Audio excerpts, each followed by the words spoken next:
Assalamualaikum warahmatullahi wabarakatuh. Kami dari kelompok 7 akan mempresentasikan hasil diskusi kami yang berjudul Hukum Jaminan. Adapun anggota kelompok kami yaitu yang pertama Dava Maulana Tanjung dengan NIM 0502 212042. Yang kedua ada Muhammad Trivial Alwi dengan NIM 0501 212155. Dan yang ketiga maupun saya sendiri yaitu Suci Ramadini dengan NIM 0501213181. Adanya video ini dibuat untuk memenuhi tugas mata kuliah Hukum Bisnis dengan dosen pengampu Bapak Mustafa Kamal.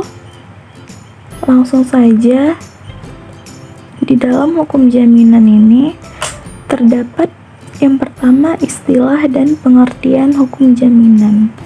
Yang kedua, ada penggolongan jaminan. Yang ketiga, syarat dan manfaat benda jaminan.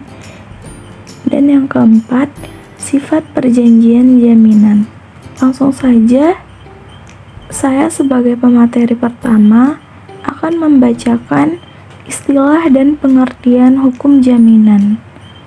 Jaminan merupakan suatu perlunasan utang oleh debitur kepada kreditur apabila di kemudian hari terjadi kemacetan pembayaran utang debitur dengan sejumlah harta kekayaan milik debitur sesuai dengan perjanjian yang telah dibuat menurut peraturan perundang-undangan yang berlaku. Istilah hukum jaminan berasal dari terjemahan Zacher-Heitstrechten atau security law. Dalam literatur juga ditemukan istilah Zacher-Heitstrechten yang bisa juga diterjemahkan menjadi hukum jaminan. Menurut Salim HS, hukum jaminan adalah kaidah-kaidah hukum yang mengatur hubungan antara pemberi dan penerima jaminan dalam kaitannya dengan pembebanan jaminan untuk mendapatkan fasilitas kredit. Baik, kemudian di sini saya akan membahas penggolongan jaminan. Penggolongan jaminan dibagi dua menjadi jaminan perorangan dan jaminan kebendaan. Jaminan perorangan yaitu suatu perjanjian penanggungan utang di mana pihak ketiga meningkatkan diri untuk memenuhi kewajiban nasabah dalam hal nasabah tidak dapat memenuhi kewajibannya kepada bank atau wan prestasi. Jaminan perorangan ini memiliki unsur yang salah satunya yaitu mempunyai hubungan langsung pada orang tertentu. Jaminan perorangan memberikan hak verbal kepada kreditur terhadap benda keseluruhan dari debitur untuk memperoleh pemenuhan dari piutangnya. Nah, kemudian adapun jaminan kebendaan yaitu suatu jaminan yang objeknya berupa barang, baik barang bergerak maupun tidak bergerak, yang khususnya diperuntukkan untuk menjamin utang debitur kepada kreditur apabila di kemudian hari utang tersebut tidak dapat dibayar oleh debitur. Jaminan kebendaan ini memiliki unsur yang diantaranya yaitu berupa hak mutlak atas sesuatu benda yang mempunyai hubungan langsung atas benda tertentu, kemudian dapat dipertahankan terhadap siapapun, selanjutnya selalu mengikuti bendanya dan dapat dialihkan. Mungkin itu saja yang bisa saya sampaikan. Materi ini akan dilanjutkan kepada materi kedua yaitu Dava Maulana Tanjung. kepada Dava Maulana Tanjung dan tempat dipersilahkan. Syarat-syarat benda jaminan. Pada prinsipnya, tidak semua benda jaminan dapat dijaminkan pada lembaga-lembaga keuangan non-bank, karena benda-benda yang dapat dijaminkan haruslah memenuhi syarat-syarat tertentu yang meliputi: pertama, dapat membantu secara mudah perolehan kredit bagi pihak yang memerlukannya. Yang kedua, tidak melemahkan potensi atau kekuatan si pencari kredit untuk melakukan atau meneruskan usahanya. Yang ketiga, memberikan kepastian bagi kreditur dalam arti bahwa barang jaminan setiap waktu tersedia untuk dieksekusi. Bila perlu, dapat mudah digunakan untuk melunasi hutangnya si penerima atau pengambil kredit. Manfaat benda jaminan.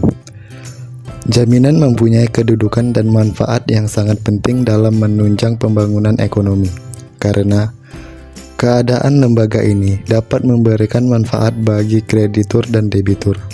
Manfaat kreditur adalah dengan adanya benda jaminan tersebut akan mewujudkan keamanan terhadap transaksi dagang yang ditutup dan memberikan kepastian hukum bagi kreditur.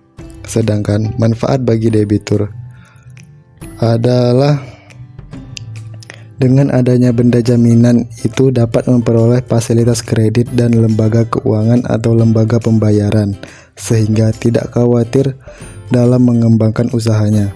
Keamanan modal dimaksudkan bahwa kredit atau modal diserahkan oleh kreditur kepada debitur, tidak merasa takut atau khawatir tidak dikembalikannya modal tersebut.